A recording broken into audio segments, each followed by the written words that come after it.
यहाँ तल देखिने साँघुरो बाटो वास्तवमा यो दिपायलबाट चैनपुर हुँदै धुलीधुलनसम्म पुग्ने भनिएको बाटोको एक अंश हो।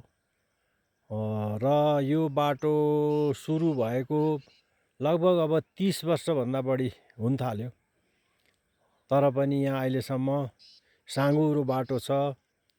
अनि यसमा फाट्टफुट्ट कसैले रिजर्भ गरेर लिएर गयो भने जिपहरू ट्र्याक्टरहरू चल्छन्। त्योभन्दा बढी यहाँको नागरिकहरूको लागि सर्भिसको लागि चल्ने मिनी बस अथवा माइक्रोहरू अथवा जिपै भनौँ त्यस्तो चाहिँ छैन यो बाटोमा। यो थलारा गाउँपालिका भित्र पर्ने अंश हो। अब यसमा गाउँपालिकाले के कस्तो गरेको छ यो गाउँपालिकाले नै थाहा पाउने कुरा हो। र यो भरिमा कुनै ठाउँमा पनि पिच भएको छैन। बाटोहरू एउटा सिङ्गल लाइनको बाटो छ अहिलेसम्म। सिङ्गल लेन भएको हुनाले कुनै गाडीहरू सानोतिनो गाडी पनि पास हुनको लागि अलि अप्ठ्यारो हुन्छ। र यो बाटोमा बर्खातिर प्राय अप्ठ्यारै हुन्छ यो चल्नको लागि, किनभने ग्राभल पनि भएको छैन, साइड ड्रेन पनि यो बाटोमा बनाएको छैन र अन्य कुनै सुविधाहरू यसमा छैन। त्यो भएर 2-3 महिना बर्खामा चाहिँ कुनै भाग बन्द हुन पनि सक्छ।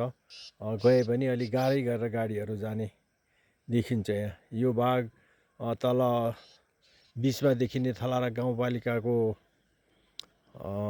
भवन हो। त्यो भव्य छ भवन चाहिँ, राम्रो छ, बनाएका छन्। तर अब तलको त्यो थलारी राजाको कोट हो, त्योमा अहिले थलाराको हाई स्कुल छ र अरू शिक्षा संस्थानहरू छन्, त्यहाँ गतिविधिहरू भइरहेछ।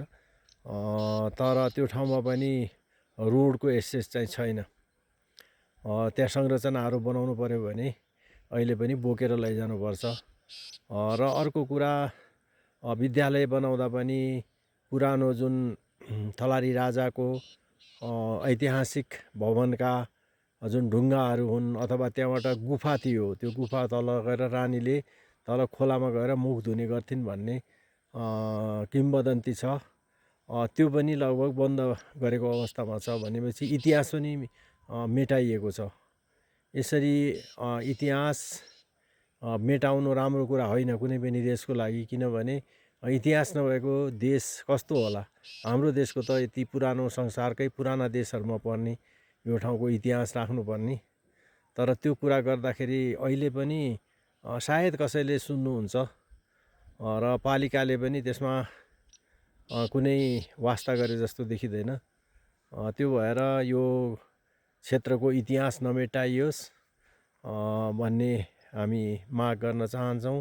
र यो बाटो नेपाल सरकारले बनाइदिएको खण्डमा यहाँको जनताहरूलाई अति नै छोटो बाटो हुनेछ यो। र कुनै ठुलो पहरा पर्ने अथवा हिउँ पर्ने ठाउँ हुने अथवा खोलाहरू बढी पर्ने यो ठाउँमा छैन। सहजै यो धनगढीबाट आउँदाखेरि पनि एकदमै छिटो चैनपुर पुगिन्छ यो बाटोबाट।